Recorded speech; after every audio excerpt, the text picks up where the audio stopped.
Good morning. ನಾನು professor Mahadevappa Rangannanavar 17ನೇ ಸೆಷನ್ನನ್ನು ನಿಮ್ಮ ಮುಂದೆ ತರ್ತಾ ಇದ್ದೀನಿ. ಇದು ಆಧುನಿಕ ಭಾರತ ಇತಿಹಾಸಕ್ಕೆ ಸಂಬಂಧಿಸಿದಂತೆ.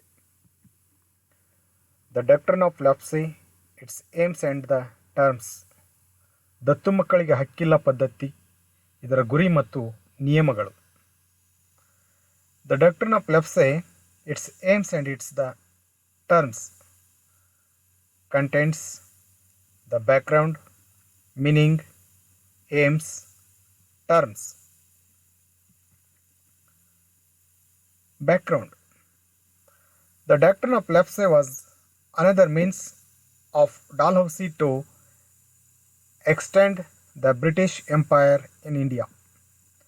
ಡಾಲ್ಹೌಸಿ ಭಾರತದಲ್ಲಿ ಸಾಮ್ರಾಜ್ಯ ವಿಸ್ತರಣೆಗೆ ಬಳಸಿದಂಥ ಮತ್ತೊಂದು ಸಾಧನವೇ ದತ್ತು ಮಕ್ಕಳಿಗೆ ಹಕ್ಕಿಲ್ಲ ಅನ್ನುವಂಥ ಪದ್ಧತಿ. Dalhousie, who become the governor general of British India in 1848, 1948ರಲ್ಲಿ ಗವರ್ನರ್ ಜನರಲ್ನಾಗಿ ಬರೋದಕ್ಕಿಂತ ಮುಂಚೆ ಭಾರತದ ವ್ಯವಸ್ಥೆಗೆ ಡಾಲ್ಹೌಸಿ ಈ ಒಂದು ಸಾಮ್ರಾಜ್ಯ ವಿಸ್ತರಣದ ವ್ಯವಸ್ಥೆಯನ್ನು ಜಾರಿಗೆ ತರುವಲ್ಲಿ ಯಶಸ್ವಿಯಾದ. During his 8 years of governor generalship, ಸುಮಾರು 8 ವರ್ಷಗಳ ಕಾಲದ ಭಾರತದಲ್ಲಿ ಗವರ್ನರ್ನಾಗಿರ್ತಕ್ಕಂಥ ಡಾಲ್ಹೌಸಿ ಈ ಪದ್ಧತಿಯನ್ನು ಯಶಸ್ವಿಯುತವಾಗಿ ಜಾರಿಗೆ ತರೋದ್ರ ಮೂಲಕ ಭಾರತದ ಸಾಮ್ರಾಜ್ಯ ವಿಸ್ತರಣೆಗೆ ಬಳಸಿದಂಥ ಮತ್ತೊಂದು ಸಾಧನ ಇದಾಗಿತ್ತು. Dalhousie was not innovator. ಈ ಹೊಸ ರಚನೆ ಅನ್ನುವಂಥದ್ದನ್ನು ಜಾರಿ ತಂದಂಥ ಕೀರ್ತಿ ಡಾಲ್ಹೌಸಿಗೆ ಸಲ್ಲುವಂತಹದ್ದಲ್ಲ. ಇದನ್ನು ಈ ಹಿಂದೆಯೇ ಭಾರತದಲ್ಲಿ ಜಾರಿಗೆ ತಂದಿರತಕ್ಕಂಥವರು. He reviewed and effectively implemented that policy. ಇವನು ಭಾರತದಲ್ಲಿ ಪರಿಣಾಮಕಾರಿ ಜಾರಿಗೆ ತಂದನೇ ಹೊರತು ಇದರ ನಿಜವಾದ ಪ್ರಾರಂಭಿಕರ್ತ ಇವನಲ್ಲ ಅಂತ. The court of directors of the company had declared in 1834 AD that the permission to adopt on the failure of natural heirs should be the exception and not to the rule. ಭಾರತದಲ್ಲಿ 1834ರ ಕಾಲಾವಧಿಯಲ್ಲಿ court of directors ಇದನ್ನು ಒಂದು ಕಾಯ್ದೆಯನ್ನಾಗಿ pass ಮಾಡೋದು ಬದಲಾಗಿ ಇದನ್ನೊಂದು ಪದ್ಧತಿಯನ್ನಾಗಿ ಜಾರಿಗೆ ತರುವಲ್ಲಿ ಯಶಸ್ವಿಯಾದರು. ಆದರೂ ಕೂಡ ಭಾರತದಲ್ಲಿ ಇದಕ್ಕೆ ಪೂರ್ಣ ಕಠಿಣವಾದಂಥ ಒಂದು ಶಿಸ್ತುಬದ್ಧವಾದಂಥ ಒಂದು ನಿಯಮವನ್ನೇನು ಜಾರಿಗೆ ತರುವಲ್ಲಿ ಯಶಸ್ವಿಯಾಗಲಿಲ್ಲ. But in Indian tradition, every Hindu has right to adapt. ಭಾರತದ ಧಾರ್ಮಿಕ ವ್ಯವಸ್ಥೆಯಲ್ಲಿ ಪ್ರತಿಯೊಬ್ಬ ಹಿಂದೂ ಕೂಡ ದತ್ತು ಮಕ್ಕಳನ್ನು ಸ್ವೀಕರಿಸುವುದಕ್ಕೆ ಅವಕಾಶ ಇತ್ತು. ವಿಶೇಷವಾಗಿ male children has his heir in the absence of natural heir and it is sanctioned by the society and the religion. ಭಾರತದ ಧಾರ್ಮಿಕ ವ್ಯವಸ್ಥೆಯಲ್ಲಿ ಗಂಡು ಮಕ್ಕಳನ್ನು ದತ್ತು ಮಕ್ಕಳಿಗೆ ಪಡೆಯೋದಕ್ಕೆ ಅವಕಾಶ ಇತ್ತು. The adopted son enjoys all rights and privileges and also share all the responsibilities as natural heir to his father. ಅವನ ತಂದೆಯಿಂದ ಪಡೆದಂಥ ಎಲ್ಲ ಸ್ವತ್ತನ್ನು ಅವನ ಜೀವನದಲ್ಲಿ ಅವನು ಎಂಜಾಯ್ ಮಾಡೋದಕ್ಕೆ, ಜೊತೆಗೆ ಅದರ ಹಕ್ಕನ್ನು ಪಡೆಯೋದಕ್ಕೆ ಇವೆಲ್ಲವಕ್ಕೂ ಕೂಡ ಅವಕಾಶಗಳಿದ್ವು ಈ ಪದ್ಧತಿಯ ಪ್ರಕಾರ. In the beginning the English accepted this right. They were quite liberal. Example Gwalior case. ಭಾರತದಲ್ಲಿ ಬ್ರಿಟಿಷರು ಉದಾರವಾದಿಗಳಾಗಿದ್ದರು. ಜೊತೆಗೆ ಇದಕ್ಕೆ ಉದಾಹರಣೆ ಅನ್ನುವಂತೆ ಗ್ವಾಲಿಯರ್ ಕೇಸನ್ನು ನಾವು ನೋಡ್ಬೋದು. ಆ ಸಂದರ್ಭದಲ್ಲಿ ಅಷ್ಟು ಕಠಿಣವಾಗಿ ಈ ಪದ್ಧತಿಯನ್ನು ಜಾರಿಗೆ ತಂದಿರಲಿಲ್ಲ. According to John Sullivan, the English permitted at least 15 native rulers to adopt their heirs between the period of 1826 to 48. 1926ರಿಂದ 48ರ ಕಾಲಾವಧಿಯಲ್ಲಿ ಸುಮಾರು 15 ಜನ ಭಾರತೀಯ ಸ್ಥಳೀಯ ಅರಸರುಗಳಿಗೆ ಈ ಒಂದು ಪದ್ಧತಿಯಿಂದ ಅನುಮತಿಯನ್ನು ಕೊಟ್ಟಿರ್ತಕ್ಕಂಥ ಉದಾಹರಣೆ ಇದೆ ಅಂತ ಹೇಳ್ತಕ್ಕಂಥದ್ದು.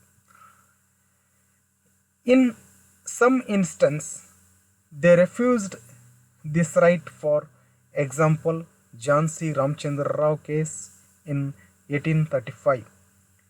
This shows that the English were not adopted a fixed principle regarding the right of the native rulers to adapt their heirs. ಭಾರತದಲ್ಲಿ ಬ್ರಿಟಿಷರು ಒಂದು ವ್ಯವಸ್ಥಿತವಾದಂಥ ನಿಯಮವನ್ನೇನು ಜಾರಿಗೆ ತಂದಿರಲ್ಲ ಅನ್ನೋದಕ್ಕೆ ಎಲ್ಲ ಉದಾಹರಣೆಗಳನ್ನು ನಾವು ನೋಡ್ಬೋದು. It was applied to annex the Mandvi, Colaba and Jalaun and to abolish the till Nawab of Surat. Dalhousie informally applied this policy and did not ignore any opportunity in the considering the territories of the company. He used the doctrine of lapse as the chief instrument for his policy of annexation.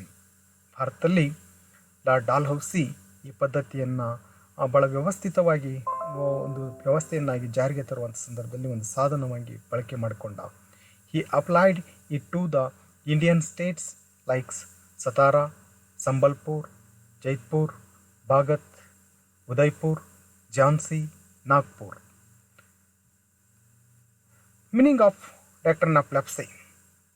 Under this doctrine, when the ruler of a protected state died without a natural heir, his state was not to pass to an adopted heir as sanctioned by the age-old tradition of the country. Instead, it was to be annexed to British India unless the adoption had been clearly approved earlier by the British authorities. ಈ ಪದ್ಧತಿಯ ಪ್ರಕಾರ ಭಾರತದಲ್ಲಿ ಯಾರಿಗೆ ಆನುವಂಶಿಕವಾಗಿ ಅಥವಾ ವಂಶಪಾರಂಪರವಾಗಿ ಗಂಡು ಮಕ್ಕಳಿರೋದಿಲ್ವೋ ಅಂತಹ ಒಂದು ಸಾಮ್ರಾಜ್ಯ ಒಂದೊಮ್ಮೆ ಗಂಡು ಮಕ್ಕಳಿಲ್ಲದೇ ಇದ್ದ ಸಂದರ್ಭದಲ್ಲಿ ಆ ಸಾಮ್ರಾಜ್ಯ ಸಹಜವಾಗಿ ಬ್ರಿಟಿಷ್ ಸಾಮ್ರಾಜ್ಯಕ್ಕೆ ಸೇರ್ತಾ ಇತ್ತು. ಒಂದೊಮ್ಮೆ ಅವರು ದತ್ತು ಪಡೆದುಕೊಂಡಾಗಲೂ ಕೂಡ ಅದಕ್ಕೆ ಅನುಮತಿ ಇಲ್ಲದೇ ಇದ್ದ ಹೋದಲ್ಲಿ ಅದನ್ನು ಕೂಡ ತಿರಸ್ಕರಿಸುವ ಹಕ್ಕು ಬ್ರಿಟಿಷರಿಗೆ ಇತ್ತು. ಈ ಥರನಾದಂಥ ಒಂದು ಪದ್ಧತಿಯನ್ನು ಭಾರತದಲ್ಲಿ ಏನು ದತ್ತು ಮಕ್ಕಳಿಗೆ ಹಕ್ಕಿಲ್ಲ ಅನ್ನುವಂಥ ಪದ್ಧತಿ ಅಂತ ಹೇಳಿ ಕರೀತಕ್ಕಂಥದ್ದು. Its aims the expansion of direct ruler of the British in India, the strengthen English East India Company position both political and economically to enhance the income and trade of the company government. ಇದರ ಗುರಿ ಏನಾಗಿತ್ತು ಅಂತ ಹೇಳಿದರೆ ಭಾರತದಲ್ಲಿ British East India ಕಂಪನಿಯನ್ನು ರಾಜಕೀಯವಾಗಿ ಮತ್ತು ಆರ್ಥಿಕವಾಗಿ ಸದೃಢಗೊಳಿಸುವಂತಹದ್ದು, ಜೊತೆಗೆ ಭಾರತದಲ್ಲಿ ತಮ್ಮ ವ್ಯಾಪಾರವನ್ನು ಬ್ರಿಟಿಷ್ ಈಸ್ಟ್ ಇಂಡಿಯಾ ಕಂಪನಿ ವ್ಯಾಪಾರದ ಅಭಿವೃದ್ಧಿಯನ್ನು ಆದಾಯವನ್ನು ಹೆಚ್ಚು ಮಾಡತಕ್ಕಂಥದ್ದು ಇದರ ಮುಖ್ಯ ಉದ್ದೇಶವಾಗಿತ್ತು. It's terms under this policy, the ruler of protected state should get prior permission of the company authorities for the adoption. ಈ ಪದ್ಧತಿಯ ನಿಯಮದ ಪ್ರಕಾರ ಯಾರಿಗೆ ಗಂಡು ಸಂತಾನವಿಲ್ಲವೋ ಅಂತಹವರು ಭಾರತದಲ್ಲಿ ಬ್ರಿಟಿಷ್ ಈಸ್ಟ್ ಇಂಡಿಯಾ ಕಂಪನಿಯ ಅನುಮತಿಯನ್ನು ಕಡ್ಡಾಯವಾಗಿ ಪಡೆಯಬೇಕಾಗಿತ್ತು. The ruler of the protected state died without a natural heir, his state was not to pass to an adopted heir if his adoption was not authorised. ನೋಡಿ, ಒಂದೊಮ್ಮೆ ಅವರು ಮಕ್ಕಳಿಲ್ಲದೇ ಇದ್ದ ಸಂದರ್ಭದಲ್ಲಿ ತೀರಿ ಹೋದ ಸಂದರ್ಭದಲ್ಲಿ ಅಂತಹವರು ಮಕ್ಕಳನ್ನು ಪಡೆದಿದ್ದರೂ ಕೂಡ ಅದು ಬ್ರಿಟಿಷರ ಅನುಮತಿ ಇಲ್ಲದೇ ಇದ್ದರೆ ಅದೇನಾಗ್ತಿತ್ತು ಅಂತ ಹೇಳಿದ್ರೆ ರದ್ದಾಗ್ತಾ ಇತ್ತು. That state was to be annexed to ಬ್ರಿಟಿಷರ ಒಂದು ಆಧಿಪತ್ಯಕ್ಕೆ ಒಳಪಡ್ತಾ ಇತ್ತು. ಈ ಥರನಾದಂಥ ಒಂದು ನಿಯಮವನ್ನು ಅದು ಒಳಗೊಂಡಿತ್ತು. ಪರಾಮರ್ಶನ ಗ್ರಂಥಗಳು ಸ್ನೇಹಿತರೆ, ನಾನು ಈಗಾಗಲೇ ಇದ್ರ ಬಗ್ಗೆ ಹೇಳಿದ್ದೀನಿ. ನೀವು ಪರಾಮರ್ಶನ ಗ್ರಂಥಗಳನ್ನು ಈ ಹಿಂದಿನ ನಮ್ಮ ಇದರಲ್ಲೂ ಕೂಡ ನಾನು ಹೇಳಿದ್ದೀನಿ, ಹಾಗಾಗಿ ಮತ್ತೆ ನಾನು ರಿಪೀಟ್ ಮಾಡೋಕ್ಕೆ ಹೋಗಲ್ಲ. ನೋಡಿ ಸ್ನೇಹಿತರೆ, ಈ ಥರನಂಥ ಪುಸ್ತಕಗಳನ್ನು ರೆಫರ್ ಮಾಡಿ ಅದರಲ್ಲಿ ಮತ್ತೆ ಇನ್ನೂ ಹೆಚ್ಚಿನ ವಿಷಯವನ್ನು ನೀವು ಅಧ್ಯಯನ ಮಾಡಿ. ಮತ್ತೊಮ್ಮೆ ನಿಮ್ಮೆಲ್ಲರಿಗೂ ಕೂಡ ನಮಸ್ಕಾರ.